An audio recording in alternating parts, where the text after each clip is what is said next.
to be careful with Johnny Pecker. Double doink. Time for two more. The game is over. Good stuff. Personal foul. Flipping. 9 to noon. And that's a fact. I know, right? Ooh. What in the ham fat is going on with you guys? Minnesota has won the toss, and Minnesota is going to win the game.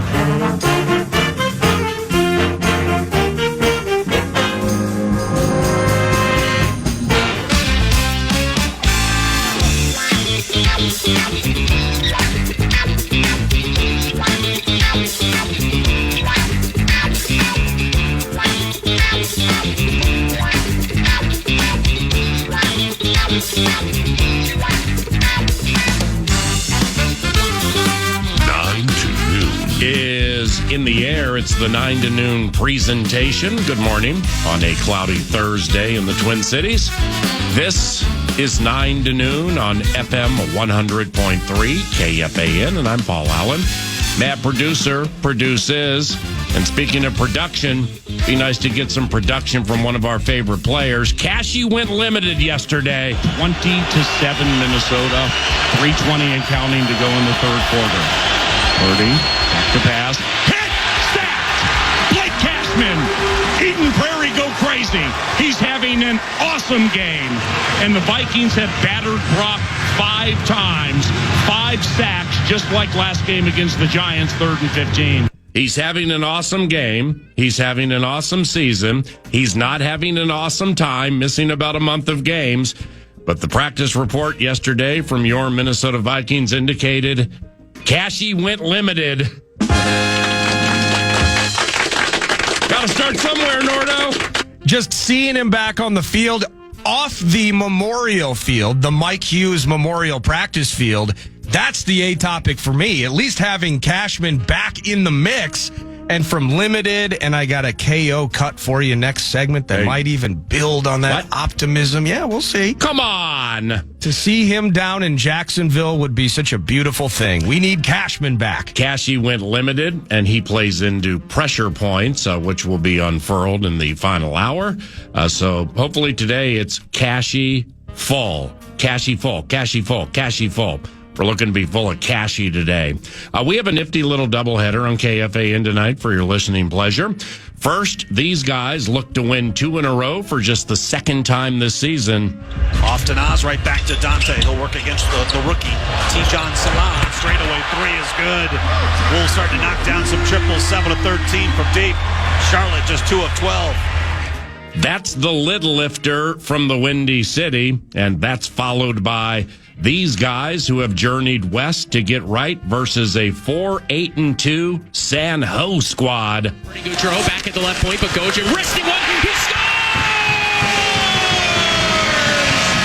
Zach Bogosian lasered it off the crossbar, and the Wild have a 1-0 lead. That's Joe O'Donnell on the call. The Wild at San Jose this evening. That takes place following the Wolves in Chicago right here at FM 100.3 KFAN. The ballyhooed Macklin Celebrini. He plays tonight after missing almost the first month of the season due to injury. Ballyhooed, why? Because he was the first overall pick in the most recent National Hockey League draft. That one is 9:30 tonight on KFAN. And we begin with a maroon and gold basketball conversation and catching up with family friend Parker Fox, who went to dunking last night. Here's a steal. Patterson ahead to Fox. And a soaring slam dunk. Patterson the steal, the assist to Parker. He's got half a dozen in Minnesota by 15. What's going on there, P. Fox? Hey, PA, I wish I was in studio with you. Got to do a little speaking bit at the old high school today, but it's a beautiful morning. Obviously got a big win last night, but, just fun to be back out there on the court with the guys, and fun to be back in the bar in Williams Arena. Historic place to play with some hoops. So you guys dust Oral Roberts in the season opener by 23. Parker shoots 6 of 6, and my man on that baseline dunk went to gesturing to the crowd for some adulation and cheer. How great did that feel? Oh, it feels great, man. It's I don't know. There's just always a little something extra being a hometown kid, being from Minnesota, and being able to wear that across your chest. And when you throw a dunk down early in the game, trying to get the crowd involved, and it's something that I've kind of always hung my hat on throughout my early career. Is just getting people excited about wanting to come out and watch some basketball, and our goal is to fill the crowd, fill the stands up. So anytime I can get the crowd involved and make it something bigger than myself is special for me. Well, speaking of the early stages of the game, like 4.5 minutes into it, help me with this, P. Fox. It's 4.5 minutes into the blowout, and you either tripped by the baseline or an Oral Roberts beefeater shoved you down. What happened? It's a physical game, PA. People think basketball is a non-contact sport, but that's contrary to the truth. It's a physical game. Things happen, but I was able to get up and be all right. But that stuff's going to happen, and obviously you gotta react to it in the right way. Unfortunately, later in the game, I went on and got a technical foul. I'm not very proud of that one, but it is what it is, and there's emotions that come out in the game, but obviously we come out on top and get a win to start 1-0. Wait, why'd you get a T? What happened? I flexed the old right arm after what I thought should have been an and one layup. Didn't say anything to the ref. There was no call, but just gave a flex to the crowd, and I don't think the ref liked it for some reason. I've been doing it for 7-8 years. I'm gonna probably continue to do it, but he got me on one, and we'll live with it. Parker's like, sorry, KFAN. 6 of 6, man. You were seeing it clearly last night. Now you missed a free throw. Parker missed a free throw. What happened? Yeah, it started out really hot, made some shots, and then, first free throw just went back rim. Since I was young, my dad always taught me you can't miss left or right, but if you miss long or short, that's okay, and missed back rim, adjusted on free throw number 2, and put it in home, and you're going to have those sometimes. Can't be perfect all night long, right? Now, your friend Dawson Garcia, all right, his 3 game was high end last night, step backs and everything. Will he get those shots in the Big Ten, or were they easier than usual last night? Yeah, I think, anytime you play these non-conference games, they're going to obviously be a little easier than normal. But as a 6'11" guy that plays the 4/5 power forward center position, you're always going to have mismatches when you got the bigger defenders on you. And Dawson's one of those unicorns, those versatile guys that can stretch the floor to the outside, and then he can go bang on, down low. Like I said, he's ambidextrous. I've mentioned that on the show before. He's a guy that can finish with both hands around the rim. But then you space him out to 3, and I think he started 3 for 3, maybe 4 for 4 to start the game from 3 last night. He was absolutely unconscious. One of the best players in America, in my opinion, and he showed, in game 1 with 30 points why he's such a special talent. Bring him in studio sometime to join 9 to Noon. What do you think about that? I would love to have him come with. We will make that happen. You will absolutely love the kid. He's a pleasure to be around. He's obviously a talented guy on the court, but even more talented off the court. He's a great human and a guy that I'm lucky enough to call my friend. Well, and we're lucky to call you our friend. And if and/or when Dawson Garcia with that sweet 3 game joins in studio, I guess I can ask him this question myself, but I'm going to start with you. With Dawson Garcia, what's the long play with his hair? I mean, it has some mohawk to it, and 3/4 is dyed silver tone. I'm just wondering what the long play is. Once you get to know Dawson, once I bring him in the studio, and once you're around him enough, you'll get to realize he is the most random human that you will ever meet in your life. There is no method to the madness. There's nothing. It's just all randomness, and he's always looking to do something new. One of his best friends is a barber, and they're always just looking to do something new, whether that's, bleaching it or going mohawk or cutting it all the way down. He talked about cutting it all the way down and bleaching it and putting a bunch of gophers and M's in the back of his head like Dragon Kesich from the Gophers football team. It's all random, but once you get to know him, you'll kind of realize that there's no method to the madness, but he's an absolute hoot and a holler to be around. Well, did Maxwell Fuller attend the game last night? I don't know if he did. We didn't talk about it at all, but I'm sure he tuned in for a little bit. It might not though, because it's on that Big Ten Plus. Yeah. Last night for some of those non-conference games, and that's a monthly subscription, so don't expect that, but definitely expect when the Big Ten play comes around for him and myself to chat about it a little bit. Yeah, the Big Ten Plus part of the equation. That was a little bit of a problem for the announcer last night, but we are P-Fox raised and P-Fox trained, so we found a way to watch that dunk and the gesturing to the crowd for the adulation and the let's go. I don't think Max attended the game. Very cool of your fan line co-host to skip out on your very first regular season game, but that's okay. You guys can hooty-hoo at a later date. Did Taylor Heisey, did Taylor attend the game? She's out with Team USA in San Jose, California. They won 7-2 over Canada last night. They're in a little rivalry series, so they play a 3-game stint. They play at San Jose, they play in Boise, Idaho, and then they play in Salt Lake City. So a little 3-game stint rivalry series versus the Canadian national team. Well, the Wild R is in San Jose this evening. Is she attending the game? Yeah, she might be. I don't think she's up yet. It's only, 7 o'clock out there in Cali time. But I'm sure if they're sticking around, they'll definitely go as a team. I know they went to another San Jose game that they had earlier in the week. But they might be, boot scooting boogieing up to Boise, Idaho. Not for sure about that, but they're definitely locked in, and it's not the Olympics, it's not the the World Championships, but it's an awesome opportunity to display women's hockey on the national scale, USA versus Canada. So, but maybe obviously she loves the Wild, so anytime she can get to go to those games, yeah, she's in. Last one, my brother. Hello, you're on the air. Who's next on the entertainment docket after dusting Oral Roberts? Yeah, another non-conference opponent on Saturday. I think it's a 2:30 or a 3 o'clock tip-off at Williams Arena, and we got Omaha. We got Middle America, Omaha, coming into the barn. Don't know much about them yet, but we'll start our two-day scout, 2-day prep today, and get ready to face Omaha, Nebraska.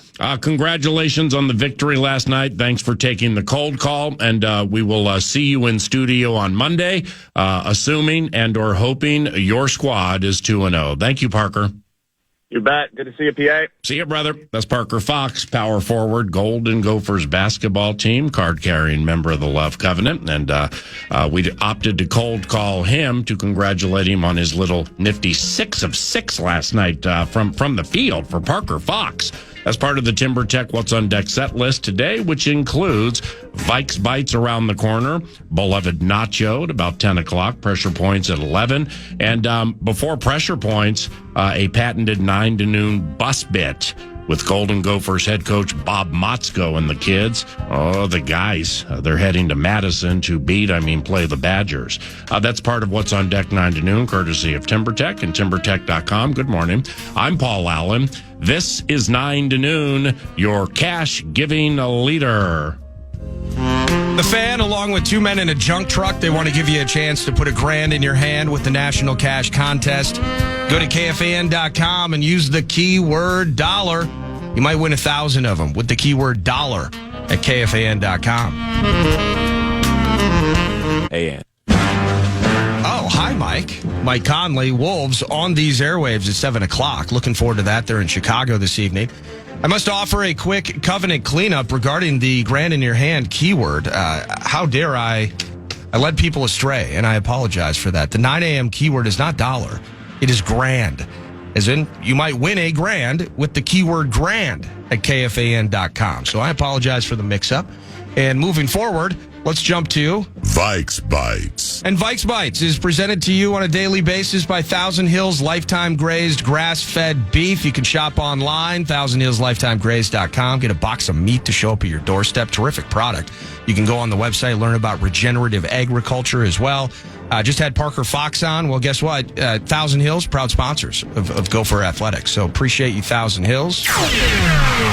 Vikes Bites! And I appreciate you, Kevin O'Connell, addressing the media yesterday. Here he is. I got some KO cuts and some other bits as part of Vikes Bites today, and we'll start with the head coach talking about facing the Jaguars. We got to have a really good week of prep. A lot of respect for Doug and his ability to get a team ready to go, and they're a talented team across the board. So it's going to be a heck of a challenge going on the road to try to go 1-0 this week. Hey, dumb question, because we're not in the Jacksonville Fish Bowl. I think they actually have fish bowls at the stadium, as a matter of fact. But we're outside of the bit. And through talking with Frank Frangie, looking at how this roster is constructed, it's a 2-7 team that limped their way out of the playoffs a year ago, and now they're struggling mightily in 2024. When you think about Doug Peterson, if you were doing pressure points, is there any chance that there's pressure on Doug Peterson in games like this to stem the tide? Or has that story already been written for him by the end of 2024? Right. Yeah, I don't know what his contract situation is. I mean, if they were to off him now or at the end of the season, how much would they owe? Doug's quite the accomplished coach, and Doug's done mostly a good job with this team. But their collapse late last year has lingered into 2024. Now, we say Cashy goes limited. Well, Trevor Lawrence went limited yesterday, and that's a negative because he's never on the injury report. So as injuries go, monitoring what Lawrence is doing today and tomorrow, seeing if he goes limited or full. I think Trevor Lawrence will play, but he's played into your question. He's been sacked 18 times. And he has 27 fumbles the last 3 years. Wow. I had no idea Trevor Lawrence had that much trouble holding onto the ball when he gets hit. But when he gets hit, the ball's coming out way too much. And here's what I think is an interesting factoid from the Vikings and Jacksonville Jaguars game. Coming up this Sunday at noon on FM 100.3 KFAN with the pregame at 10 o'clock with main man Muss. Trevor Lawrence has thrown 1 pick six in his career. It was 2021. You know who got it? Byron Murphy Jr. with the Arizona Cardinals, though. Down with that Byron Murphy Jr. Let's go. Vikes Bites. Talking about people going from limited to full or did not practice to limited. Basically, we want them to move on up. Move on up. That injury report and make themselves available. For us, it would be Blake Cashman. Here's Kevin O'Connell on that. Blake's really confident and just absolutely dying to get back out there with the guys. And hopefully it's this week, and we'll see how he handles the workload. Keep you guys posted throughout, but he'll get some work in today. In combination with what he said to you on Tuesday, and then now speaking to the media, the fact that he was on the field, the fact that he was limited, offers me some optimism. This is obvious, as we talked about it in the opening segment. Excited to get Cashman back on the field, but I'm twisting it up on you a bit, Vikes Bite style. Ivan Pace did not practice yesterday. Right. Ivan Pace went down with the knee. It looked ugly if we're watching life in slow motion replays, but he was ultimately able to come back on the field. Yeah. But the kid's sore.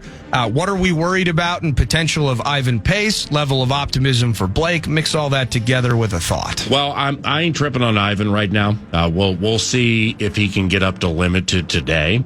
But with what Kevin said there in the KO cuts, making up Vikes Bites, which happens to be provided by Thousand Hills, lifetime grazed, grass-fed beef. Cashy going limited is cool. But Kevin said Blake's confident. Yeah. He just dropped that in. Yep. And I've told you before, if you listen closely to Kevin O'Connell and the way he constructs sentences, he will give you the answer to things for which you are looking 7.9 out of 10 times if you just listen closely to certain facets of it. Well, that was key. Blake's confident, because that means Kevin is sharing with us Blake is confident he can get through practices from the Mike Hughes Memorial Field over to the regular fields, where the potential of toes being stepped on can be quite high during a practice. For him to say Blake is confident indicates Blake feels toe. What toe? What turf? What turf toe? My toe's fine. Well, that probably hasn't been the case the last couple of weeks. So the fact that Blake is confident, I'm going to guess that he goes to full practice today, full on Friday, and Blake Cashman returns for the Jaguars game. I'm guessing. I hope I'm not over-guessing because I want to see Cashy back on the field. But KO said Blake's confident. If Blake's confident, why shouldn't we be confident? Vikes Bites, the head coach. Here he is talking about Sam Darnold's decision. I believe this was on the second interception of the night against the Colts. The Vikings had just gotten to Flacco, and very shortly after, he made the decision that led to an interception. I think it was Cross, the safety. Yeah. I think it just comes down to, a 1st and 10, play pass. Especially after the defense had forced the turnover, 1st and 10, we're trying to be aggressive just because the play call is aggressive, and we've got an eligible down the field that happens to be Justin or even Jordan, possibly on the interior route. There's still great options to put the ball in play. So great options on that route. He picked one that happened to be possibly the least chance of succeeding. Wow. We move on, we get the victory. But with that said, moving forward, when given time, Darnold has sliced and diced his way up the field. What is he facing ahead of him on Sunday against the Jacksonville Jaguars from a defensive standpoint? And we know about it's, again, you went through it a bit yesterday, just kind of up and down, whether it's Trevor Lawrence, first overall pick, Trayvon Walker gets the defensive touchdown against Philly, those sorts of things. But confusing nature of defense, it looks like the Jaguars have had trouble stopping anybody this year, but I'm just interested to know how tough the competition is this weekend, because on paper and from highlights, it looks like it's a step down in class from the Buckners and the Kwity Payes of the world that we faced under the bright lights at U.S. Bank Stadium this last Sunday. The totality of the Jaguars is a step down from the Indianapolis Colts, but it's not a giant step down. And believe it or not, either of the Tennessee Titans. And I mean, look what the Vikings did to the Houston Texans. Now, into the season, and currently as of right now, 9 to noon was not as high on the Texans as people were telling us we should be. But nevertheless, the team has a quality record and a quarterback who is continuing to develop, and the Vikings absolutely killed them. So now, after that, everything in the AFC South is tightly contested. I mean, these games are always tightly contested meat grinders. I'd like to say the Colts are a more organized and kind of efficient and responsible group compared to the Jaguars, but they were changing their quarterback, and their original starting quarterback was healthy enough to play. So that flies in the face of exactly what you want to do. Jacksonville is unorganized on a different level, because when you have Trayvon Walker and Josh Hines-Allen, I mean, those guys combined for like 28 sacks last year. And Walker has 6.5, and I think Hines-Allen has 5. So they're on pace to get close to that. But what's happening on the back end is a problem. And I don't know enough about their personnel. Ronald Darby, 10th year from Florida State. I mean, I've seen guys run around him left and right the last few games. Tyson Campbell, I believe is my man's name. He's another corner for them. Their safeties, they use 3, Cisco, Antonio Johnson. Darnell Savage, you say. Old Darnell Savage. Oh, really? Back in the mix. My man has 1 pick 6 during his career, 2022, against the Minnesota Vikings. That, by the way, was his last interception in 2022, so I ain't tripping on Darnell Savage. Oh, man. Was that the play when Brian O'Neill tore his Achilles? It was either or the Keyshawn Nixon run back. No, I think you nailed it with the first one. Oh, my goodness. Okay. Well, Savage, I mean, I need to see Aaron Jones do something just filthy against his former teammate on Sunday. I'm glad you brought that up, because that's part of Pressure Points coming up about an hour and a half from now. In fact, there may be a little production with it that I forgot to tell you about. It's okay. I got time to handle it. But Jones and certain expectations against the Jaguars, especially if the Vikings go full strength. This comes the time of the year for me where I'm generally one who will in steadfast fashion proclaim style points aren't really big to me. Like, okay, the way you beat the Texans, great. Looks like you're a favorite for the Super Bowl. Yeah, you just get into the winner's circle, right? Actually, you're not. The Niners game had some really, really cool style points to it. First half of that game against the Packers. But since then, it's been bump and grind radio. It's been bump and grind football ever since. Well, this is a game where I think style points can be not only in play, but with certain facets of the 2024 Minnesota Vikings, I think they should be expected. Can you do me a favor? Yeah. That KO cut you played on the Nick Cross interception. Sure. Can you hit that again? Because I called the play up, and I want to see what he's talking about. I think it just comes down to, a 1st and 10, play pass. Especially after the defense had forced a turnover, 1st and 10, we're trying to be aggressive just because the play call is aggressive, and we've got an eligible down the field that happens to be Justin or even Jordan, possibly on the interior route. There's still great options to put the ball in play. Yeah, wow. I looked at that interception late Monday. Addison was wide open in the middle of the field, and granted he was breaking right. And I see the play action here off Akers. It's not a hard play action, but see, here's the problem. It's something you said Monday when I saw you right before the show. You're like, well, with Sam, we just may have to expect some of these high-end touchdowns and big passing games and running the offense the right way, but there are going to be some head-scratching interceptions in the equation. Remember when you said that? I do, yeah. That was my thought is, at what point... I didn't think this was a head-scratching interception, but it is. Yeah, and that's for me with Sam. And I don't think, as this season has gone on and expectations, from the idea of Sam's going to be a placeholder to J.J. McCarthy to then, oh, wait, hold on a second here. We might have something. And he's got that athleticism. He's running. The team starts 5-0. Expectations feel like they've changed, just an opposite end of a spectrum, however broad that is. But it does also feel, and I don't think Vikings fans are necessarily excited or comfortable with it, is that Sam's going to put you in a spot, save for the Jets game. He's going to get you a couple of passing TDs a game, and you're going to have 3 or 4 drives in a game where you just can't be stopped.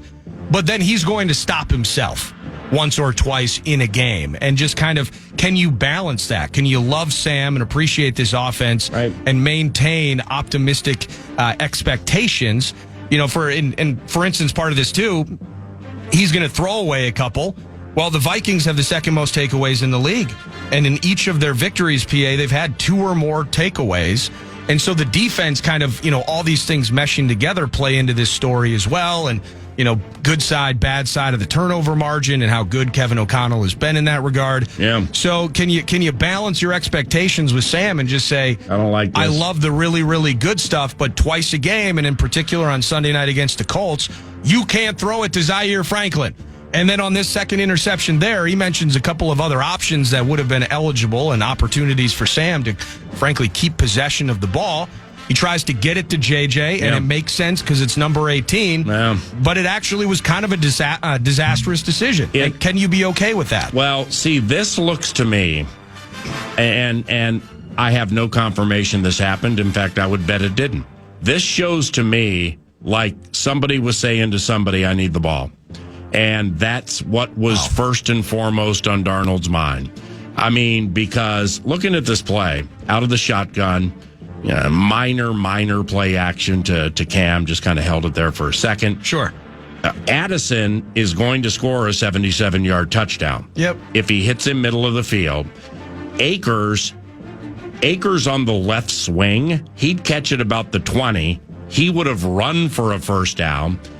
Yet the ball is forced to Jefferson when with minimal pressure on you. Minimal. In fact, there's no pressure on him. And in fact, he's right hash. He's throwing to the left sideline. So that's even the hardest of all 3 of the throws. Let me get this straight. We got no pressure on you, and you're opting to make the hardest of all 3 of the throws that are available in front of you. and the preferred throw has a straight lane right in front of you to Jordan Addison, who would have caught it at the 42, had one man to beat the single high safety. He would have beat him, and it would have been a 77-yard score. I can't explain this.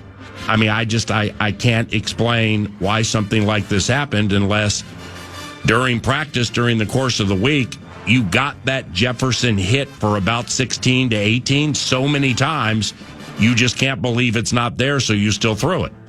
Now, FIDA, Fairness and Darnold Act, this is not the first quarterback in the history of the NFL to do something like this, but I didn't think this was a head-scratcher like the Zaire Franklin interception, but it has a little head-scratching to it, so I guess we just move on. Well, I'm shooting from the lip here and trying to look at the play-by-play of it, and it appears so.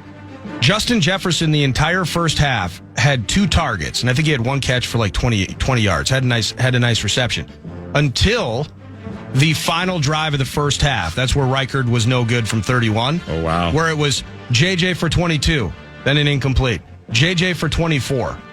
Then it was Jefferson for 8 yards, gets him into field goal position, and then he doinks it, as sadly Reichard does. Mm-hmm. So it was almost, and I'm just going to say, I don't think that's Justin Jefferson on the sideline going, come on, guys, get me the ball. We're in this thing. The Colts are terrible. Like, let's get number 18 in the mix. I wouldn't be surprised if Kevin O'Connell was saying, we got to find a way to get Justin Jefferson moving here. This has been a hideous first half. We're losing 7-0 to freaking Flacco. This just isn't good enough. We got to start. Or to the end of when we were talking yesterday, PA, and you were halfway joking about it, but with Kevin O'Connell and the way he puts offenses together, you can't necessarily be sure. But it's like you see Brandon Powell early, you see Trent Sherfield early, you see these guys early, and it's like, I wonder if he's setting something up.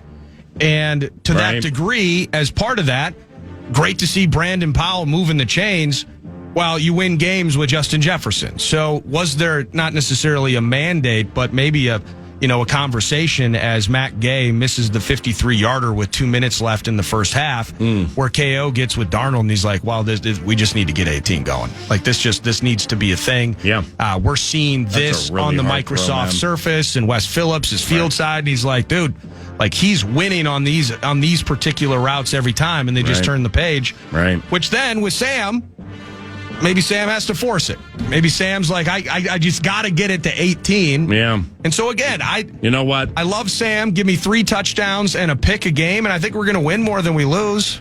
If Darnold were in studio with us right now, he could end this conversation quickly by saying, hey, Paul, have you ever called the right guard Ed Oliver? Box. Hey, Nordo, have you ever given the wrong keyword? Box. Life happens. Human nature happens, man.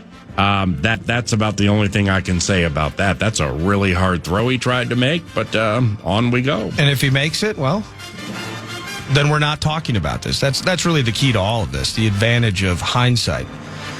Speaking of running the ball, and maybe But see, I wouldn't have gone into this, like I said about O'Connell. 7.9 out of 10 times. If you listen closely to Kevin O'Connell, he will give you the answer to either leading to his frustration, leading to his adulation, or what the answer to the quiz is with, like, Cashy. Do you think him going out of his way to mention Addison on the interior route, I mean, is that part of telling the story? That was the tell for me. Okay. That's what pulled me from the microphone to the computer to the sneaky spot, and just to look at it as critically as we just did. But you know what? His name is Ed Ingram. Box. And the keyword was grand. Box. We're going to move on. Vikes Bites, brought to you by Thousand Hills Lifetime Grazed. Maybe later on when you're talking about style points and maybe Aaron Jones's name comes up and just kind of running the ball, and maybe this is a weekend in which the Vikings could find some success on the ground. It just kind of struck me, though. Last year, PA, we marveled at the fact that this Vikings offense had 7 rushing touchdowns all year long. 7 rushing touchdowns. By the way, the team, just kind of focused on, most rushing touchdowns taking place actually inside the 5 or 10 in the red zone, to be sure. The Vikings were 28th in the red zone, and just 47% of their drives ended in touchdowns once they got to the red area. That's hideous, 28th in the league. This year, halfway through, we just have 4 rushing touchdowns. We're basically on pace to do exactly the same thing touchdown-wise. A couple from Jones, C.J. Ham barreled in, and a Jordan Addison rushing touchdown as well. So maybe I guess that's just going to how it's going to be. But the Vikings are 7th in red zone scoring this year, PA. It's 64%.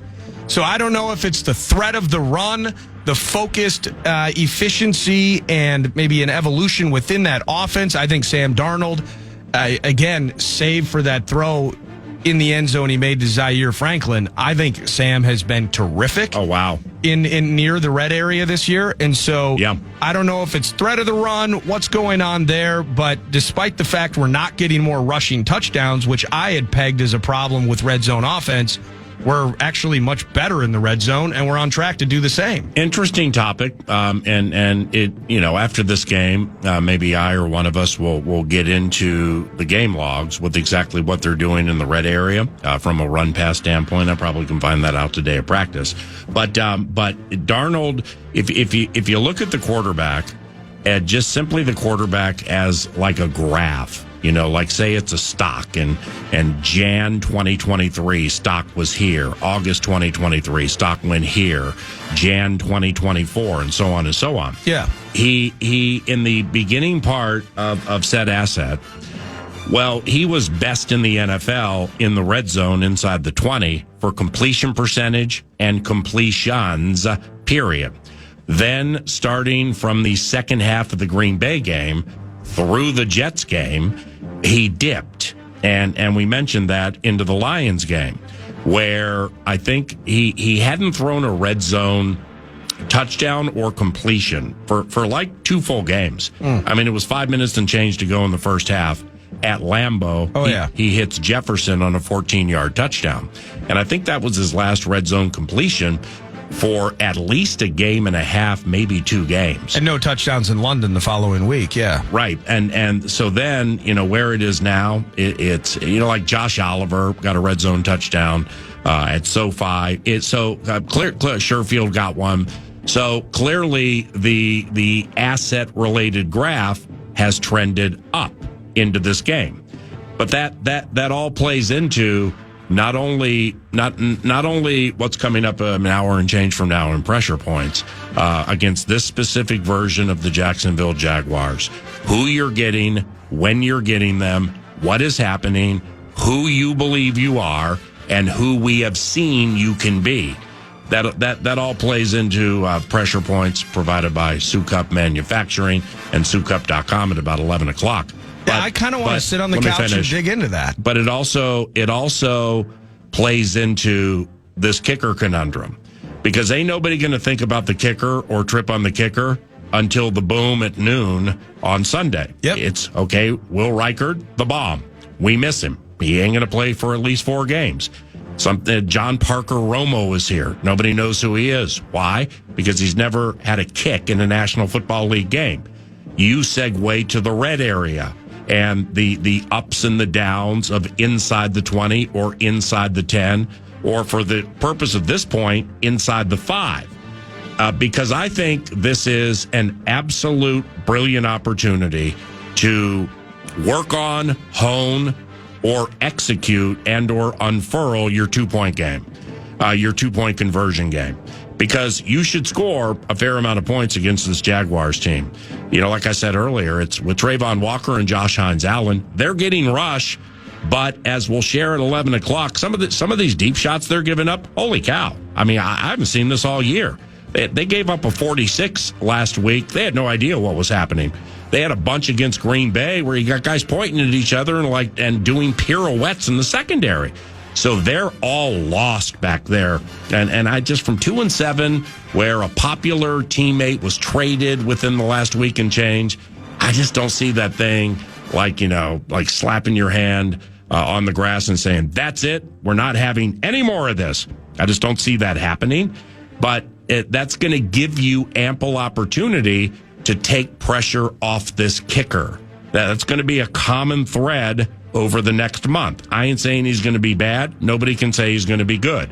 He ain't Will Reichard, and he's not an accomplished National Football League kicker, and you play in a lot of close games. So there are ways to take pressure off this kicker. One of them would be red zone execution being absolutely on point. And secondly, when you score, dust off that 2-point game and say, what up? Vikes Bites. Thank you, Thousand Hills, lifetime grazed, grass-fed beef. Coming up next, 9 to noon. It's the Howl versus the Hare tonight on FM 100.3 KFAN. Ben Lieber after that. Nordo produces, and I'm Paul Allen. You're listening to 9 to noon on the Fan.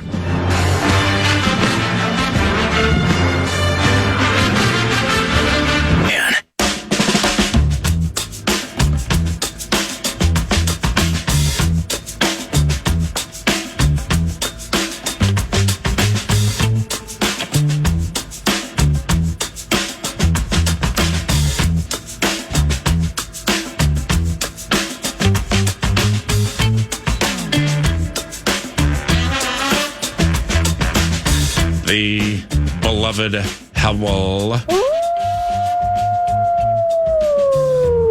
at Chicago tonight. That one's on KFAN. I believe it's 7 o'clock. I believe the Wild, 9:30. Back-to-back festivities on your favorite radio station, The Dominator, FM 100.3 KFAN. Alan Horton on the call from the Windy City. Joe O'Donnell and Tom Reed on the call from San Jose.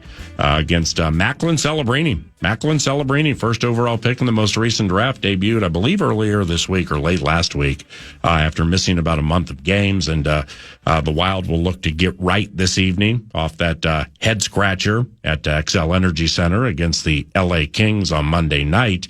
And Finchy's team, I mean, you listened to Chris yesterday, 9 to noon, for his weekly hit, courtesy of Second Harvest Heartland and 2harvest.org. It was Finchy's birthday, so, I mean, we're celebrating a birthday here, and he's joyous to a certain extent until you bring up some facets of the Minnesota Timberwolves defense. And, you know, then he goes down a road where he's getting into that defense a little bit.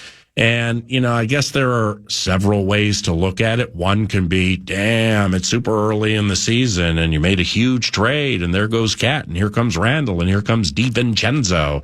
And you got, you know, people playing different spots, like Conley's playing a different spot. He's not a quarterback like point guard all the time in games. He'll play off the ball sometimes. So we have adjustments here.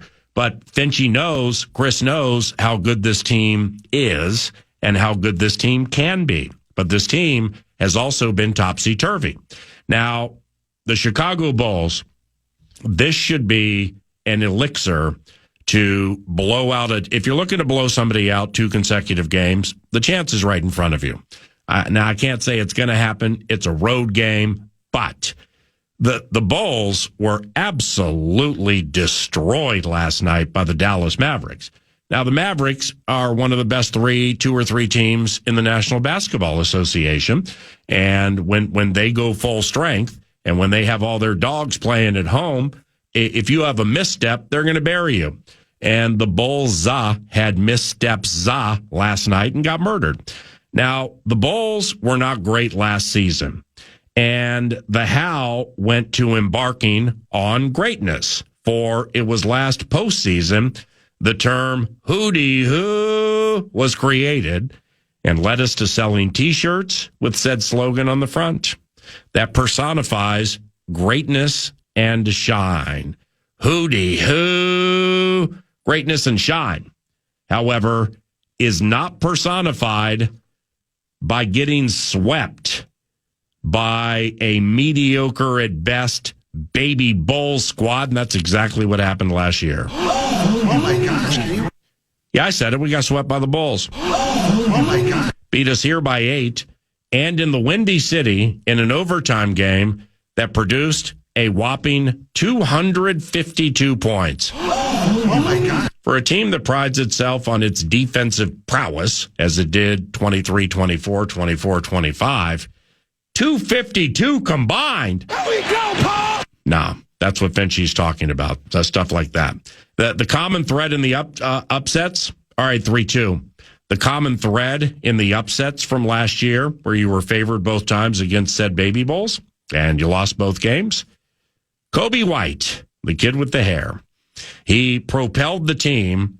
Now, this team has a bunch of L's in its name for a reason, because the team has some L to it.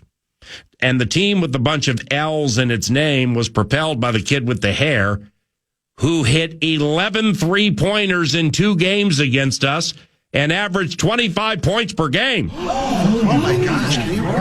Above average at that.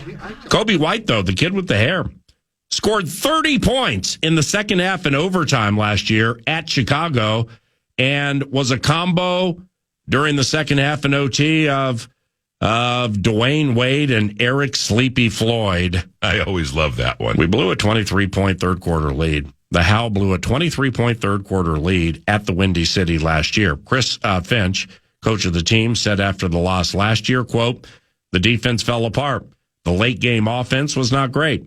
A couple of key turnovers. Tried to win it all by ourselves at times."